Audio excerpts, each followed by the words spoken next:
Hello everyone. ഞാൻ ഇന്ന് പറയാൻ പോകുന്നത് പ്രേ ഫോർ എങ്ങനെയാണ് നമ്മൾ ഇരയാകുന്നതെന്നുള്ളതാണ്. അപ്പൊ നമ്മൾ ഇരയാകുമ്പം ശരിക്കും നമ്മൾ അറിയുന്നില്ലെന്നുള്ള സത്യം. ആണെന്നുള്ള അറിയുന്നില്ല. ഇരയാണെന്ന് അറിഞ്ഞാൽ നമ്മൾ അപ്പോഴേ ചാടിപ്പോവും. അപ്പം എല്ലാവരും അങ്ങനെ തന്നെയാണ്. എല്ലാവരുടെയും പ്രശ്നം, എന്റെയും പ്രശ്നം, നിങ്ങളുടെയും പ്രശ്നമൊക്കെ അങ്ങനെ തന്നെയാണ്. പക്ഷെ ഇത് അറിയാൻ വേണ്ടിയാണ് ഞാൻ ഇങ്ങനെ വീഡിയോ ചെയ്യുന്നത്. ഇത് അറിയുമ്പം നിങ്ങൾക്ക് മനസ്സിലാവും. അതാണ് ഇതിന്റെ ഇമ്പോർട്ടൻസ്. ഞാനിപ്പം പറയുന്നത്, ഞാൻ ദീപയും കൂടി ഒരു ഹോസ്പിറ്റലിൽ പോയി. ഇപ്പൊ 11 മണിക്കാണ് അപ്പോയിന്റ്മെന്റ് തന്നെ.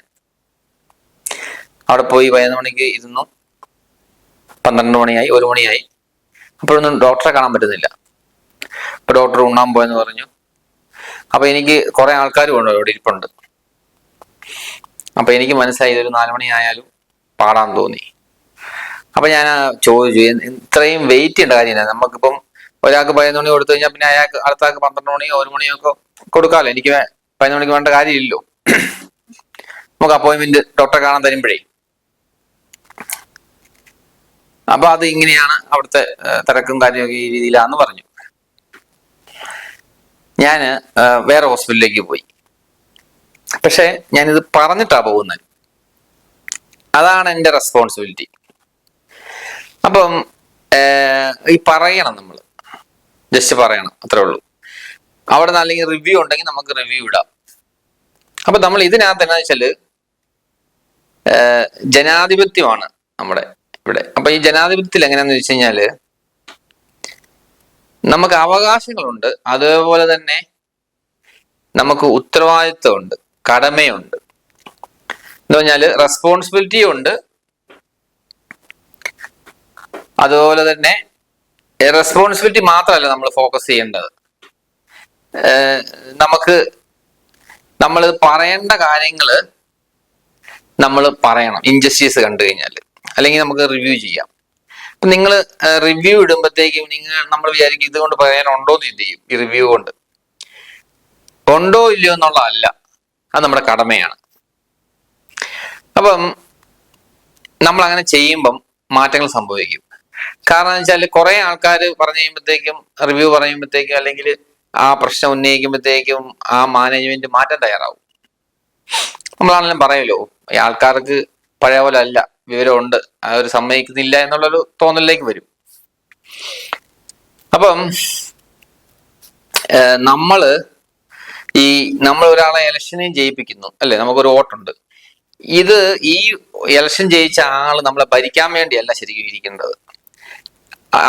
ഇതൊരു സർവീസാണ്. അവരുടെ സർവീസിന് വേണ്ടി ഇരിക്കണ്ടേ. പിന്നെ അറേഞ്ച്മെന്റ്സ് ആണ് നടക്കേണ്ടത്. അപ്പൊ നമ്മൾ ഒരു ഇൻജസ്റ്റിസ് കാണുമ്പോൾ നമ്മൾ റെസ്പോണ്ട് ചെയ്തില്ലെന്നുണ്ടെങ്കിൽ ഈ അറേഞ്ച്മെന്റ്സ് മാറി മാറി വരത്തില്ല, അത് അങ്ങനെ തന്നെ നിൽക്കും. അപ്പൊ നമ്മൾ ഈ ലോകത്തെ നമുക്ക് മാറ്റാൻ പറ്റത്തില്ലെന്ന് പറഞ്ഞിട്ട് കാര്യമില്ല. നമ്മൾ അതിനകത്ത് ഈ ലോകത്ത് ജീവിക്കുന്നതുകൊണ്ട് നമുക്ക് ഇടപെടാം.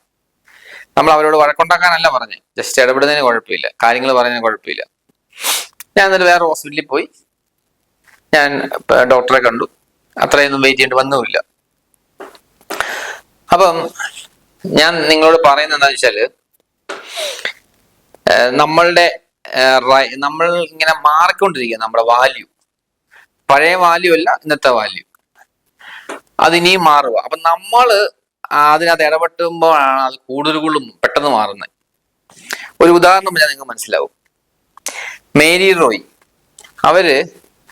അവരുടെ പിതാവിന്റെ സ്വത്തിന് വേണ്ടി അവർ കോടതിയിൽ വാദിച്ചു. കിട്ടിയില്ല അവർക്ക് ആദ്യം. അപ്പൊ അത് വാദിച്ചു കഴിയുമ്പോൾ ഇപ്പൊ സുപ്രീം കോടതി വിധി വന്നു, ക്രിസ്ത്യൻസിനകത്ത് സ്ത്രീകൾക്ക് തുല്യ അവകാശം. പണ്ടതില്ലായിരുന്നു. അപ്പൊ മേരി റോയ് അങ്ങനെ ചെയ്തുകൊണ്ടാണ് ഇന്നത്തെ ലക്ഷക്കണക്കിന് പേർക്ക് അതിന്റെ ബെനിഫിറ്റ് കിട്ടിയേക്കുന്നത്. അതേസമയം മേരി റോയ് അന്ന് ചെയ്തില്ലായിരുന്നെങ്കിലോ? അപ്പം ഈ ലോകം സൃഷ്ടിക്കപ്പെടുന്നത് കുറെ ആൾക്കാരുടെ മനസ്സിന്റെ ശക്തി കൊണ്ടും അവർ ചിന്തിക്കുന്നതും കൊണ്ടാണ്. പക്ഷെ നമുക്ക് എല്ലാവർക്കും ഇതിനകത്ത് റോളുണ്ട്. അപ്പൊ നമ്മൾ ഇൻജസ്റ്റിസ് കണ്ടു കഴിഞ്ഞാൽ നമ്മൾ പ്രതികരിക്കണം. നമ്മൾ റിവ്യൂസും കാര്യങ്ങളൊക്കെ നമ്മൾ കൊടുക്കണം. അതിനൊക്കെ നമ്മൾ സമയം കണ്ടെത്തണം. ഇതൊരു പൗരന്റെ കടമയാണ്. അപ്പൊ നമ്മൾ ഈ ലോകത്ത് ഇങ്ങനെ ഒരു സിസ്റ്റത്തിൽ ജീവിക്കുമ്പോൾ ഈ സിസ്റ്റം നമുക്ക് വേണ്ടി ഉണ്ടാക്കി വെച്ചേക്കുന്ന എന്ന് പറഞ്ഞാല് പണ്ടത്തെ ഇതനുസരിച്ച് രാജാവാ. ഇയാള് കയറി ഇരുന്നാൽ പിന്നെ ഇയാളുടെ മകനോ മകളോ ആയിരിക്കും പിന്നെ കയറിയിരിക്കാൻ പോകുന്നത്. ഒരിക്കലും അവർ മാറത്തില്ല.